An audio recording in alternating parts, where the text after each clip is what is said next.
Students, welcome to my channel. चलिए आज करते हैं एक्सरसाइज 5.2 का क्वेश्चन नंबर 3। इसमें आपको क्या कहा गया है, इसमें आपको ये डायग्राम दिया गया है, ठीक है।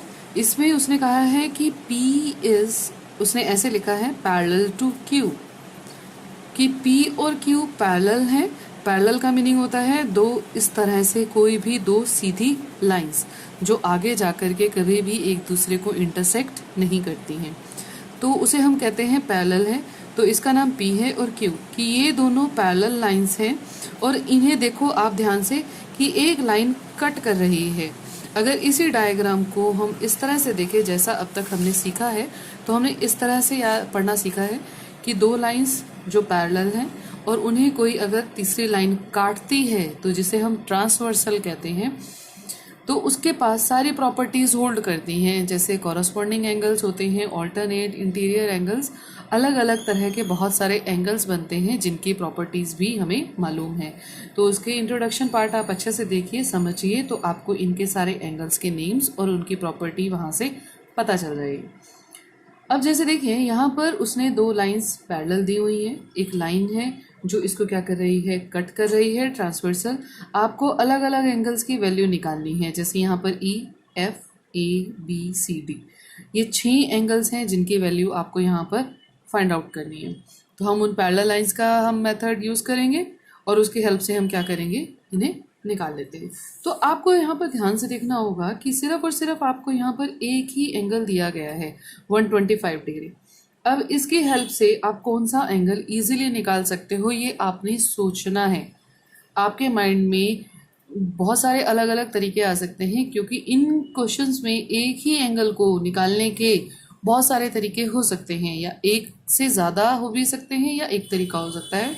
तो एक से ज़्यादा तरीके हो सकते हैं, तो जो आपको पता है या एकदम आ जाता है तो आप वो यूज़ कर सकते हैं। जैसे अगर मैं सबसे पहले एंगल निकालना चाहें तो हम 125 और E, अब हम इसे हाइड करके देखते हैं। आप अगर क्वेश्चंस में इनमें कंफ्यूजन हो तो आप क्या करो, उस हिस्से को छुपा दो, हाइड कर लो जो जिससे दिक्कत आ रही है। अब इसको ध्यान से देखो, ये दोनों एंगल्स हैं 125 और E, दोनों मिलकर के क्या बना रहे हैं, एक लाइन बना रहे हैं। दोनों एंगल्स मिलकर के इस तरह की एक स्ट्रेट लाइन बनाते हैं, है ना। और कितने हैं, टोटल 2 एंगल्स हैं।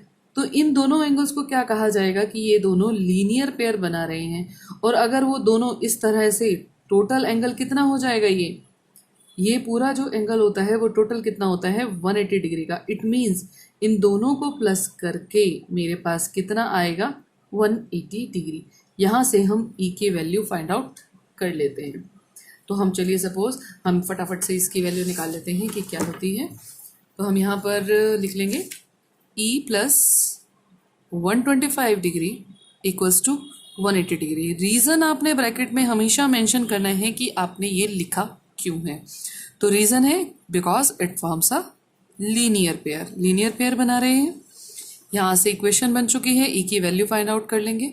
आपका जो प्लस के 125 है उधर चले जाएंगे और माइनस में कन्वर्ट हो जाएंगे। E equals to 180 degree minus 125, आप इसे माइनस कर लेते हैं तो कितना आ जाएगा हमारे पास, 55 डिग्री, ठीक है। तो हमारे पास E की वैल्यू निकल आई। चलिए अब इसे दोबारा से, क्योंकि जिस तरह से आपको समझ आती हैं लाइंस, आप उस तरह से उसे घुमा कर देख ले, तब हमें आइडिया रहता है। जैसे आपकी ये सीधी लाइंस हो गई ना, अब हमारे पास E की वैल्यू 55 आ चुकी है। अब आप देखिए यहाँ पर आप F को कैसे निकाल सकते हैं। F को अगेन आप किस तरह से, 2 तरीके से निकाल सकते हैं। एक तरीका तो आपका वही है, छुपा दीजिए नीचे वाला एंगल। अब आप इन दोनों को देखिए, फिर सीधी लाइन बन रही है, स्ट्रेट लाइन है, और ये दोनों एंगल्स मिलकर के क्या बना रहे हैं, लीनियर पेयर, एक सीधी लाइन बना रहे हैं। सीधी लाइन बन रही है ना, तो ये दोनों मिलकर के क्या बना रहे हैं, आपका लीनियर पेयर। और अगर इसका मतलब है कि 125 plus F is equal to कितना आ जाएगा, 180 डिग्री। तो यहाँ से हम F की वैल्यू निकाल सकते हैं। F की वैल्यू क्या आ जाएगी, 180 माइनस 125, माइनस कर देंगे उधर ले जा करके, तो 55 डिग्री आ जाएगा, यानी कि F आपका 55 डिग्री आ जाएगा। इस तरह से निकालने पर एक मेथड ये हो गया। एक और मेथड है आपके पास, अगर इस पोर्शन को नीचे छुपा के देखें तो ये दोनों लाइंस क्या हैं, आपकी इंटरसेक्टिंग लाइंस हैं। 2 लाइंस आप जब आपस में एक दूसरे को काटती हैं, जैसे ये दोनों एक दूसरे को काट रही हैं, इंटरसेक्टिंग, तो क्या होता है, ये और ये एंगल्स दोनों क्या कहलाते हैं? Vertically opposite angles. और क्या होती है इनकी वैल्यू? हमेशा सेम होती है। अगर ये 30 है तो ये भी 30 होगा। इसी तरह से ये वाला पेयर आपका वर्टिकली ऑपोजिट होता है और ये भी सेम होता है। तो देखें तो ये दोनों लाइंस भी आपकी क्या है? वर्टिकली ऑपोजिट हैं। सॉरी, ये दोनों लाइंस इंटरसेक्टिंग लाइंस हैं और ये एंगल्स अगर ध्यान से देखा जाए तो ये और ये आमने सामने के एंगल्स है ना, तो ये दोनों भी बराबर हो जाएंगे। ये 55 है तो ये भी 55 का ही होगा। हमने दूसरे मेथड से निकाला, वहां पर भी 55 का निकल रहा है। तो आप चाहे लीनियर पेयर से निकालिए इस तरह से, चाहे आप वर्टिकली ऑपोजिट करके निकालिए, आपके दोनों मेथड सही हैं। तो हम यहाँ पे वर्टिकली ऑपोजिट करके निकालते हैं तो उससे भी आपका 55 आ रहा है। ठीक है ना। तो इस तरह से आपके माइंड में बहुत सारे एंगल्स निकालने के तरीके होते हैं, लेकिन आपको कंसेप्ट पहले अच्छे से क्लियर होना चाहिए, वो कंडीशन है। चलिए तो नेक्स्ट हम लिख देते हैं जो हमारा ई है, बट जो ई है वो तो एफ के बराबर है। क्यों? कारण देना है आपने, क्योंकि ये क्या है? हमारे वर्टिकली ऑपोजिट एंगल्स। देयरफॉर इसलिए एफ की वैल्यू भी क्या हो जाएगी? एफ भी हमारा 55 डिग्री के बराबर आ जाएगा। चलिए अब हमारा एफ भी आ चुका है। अब बाकी एंगल्स रह गए, फिर रोटेट करके देखते हैं। जब आपने रोटेट किया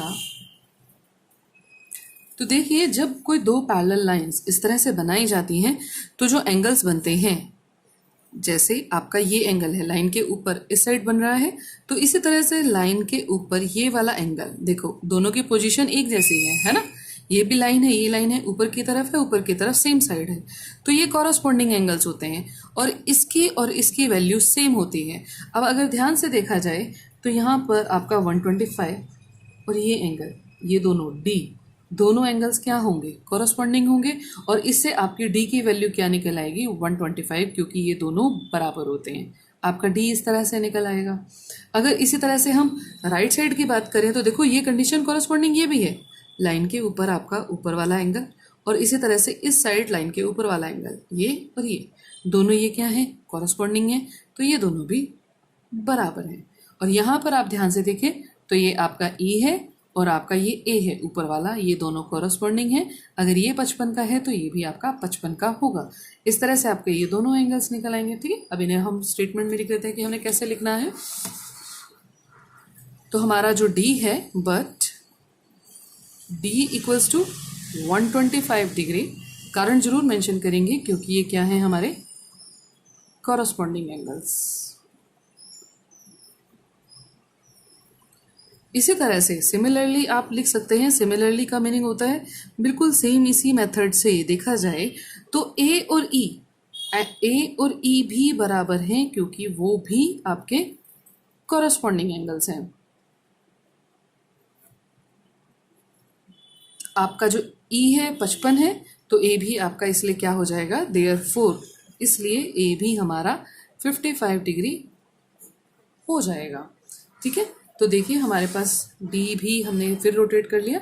डी हमारा आ गया है 125 डिग्री और ये हमारा आ चुका है 55। चलिए जल्दी से फिर डायग्राम में देखते हैं कि हम कहाँ से कौन कौन से एंगल्स निकाल सकते हैं।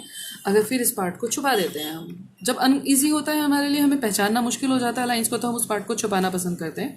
अब भी छुपाइएगा इस तरह से। अब अगर ध्यान से देखें तो ये दोनों लाइन्स क्या बन चुकी हैं? सेम अगेन आपकी ये इंटरसेक्टिंग लाइन बन चुकी हैं और इंटरसेक्टिंग लाइंस में वर्टिकली ऑपोजिट एंगल्स बराबर होते हैं। ये दोनों बराबर होते हैं, इसी तरह से ये दोनों भी बराबर होते हैं। अगर आपका ये D है तो इसके सामने वाला B है, तो ये 125, ये भी 125 होगा। सिमिलरली आपका ये और A और C बराबर हैं। अगर ये 55 है तो C भी आपका 55 होगा। हो गया क्लियर? हमारे सारे पार्ट्स निकल जाएंगे। अब आपने इसे स्टेटमेंट में लिखना है। चलिए जल्दी से लिखते हैं। अब हमारे पास है बट। जब आप उसे कारण इस तरह से आप लिख सकते हैं कि बट क्या है? बट जो B है वो D के बराबर है। रीजन है वर्टिकली ऑपोजिट एंगल्स, इसलिए D तो हमारा 125 था तो B कितना हो जाएगा? इसलिए B भी हमारा 125 डिग्री हो जाएगा। इसी तरह से सिमिलरली, बिल्कुल सेम, सिमिलरली का मतलब है बिल्कुल इसी तरह से, सिमिलरली आपका C और A भी जो सी है वो ए के बराबर है, कारण अगेन वही, क्योंकि वो क्या है, वर्टिकली ऑपोजिट एंगल्स। इसलिए आपका ए 55 था तो सी भी क्या हो जाएगा, 55 डिग्री हो जाएगा। ठीक है, तो अब हमारे पास सी भी आ चुका है और हमारा बी भी आ चुका है। इस तरह से हमारे सारे एंगल्स निकल चुके हैं, सारे फाइंड आउट हम कर चुके हैं। तो ये आपका फाइनली आंसर आ जाएगा।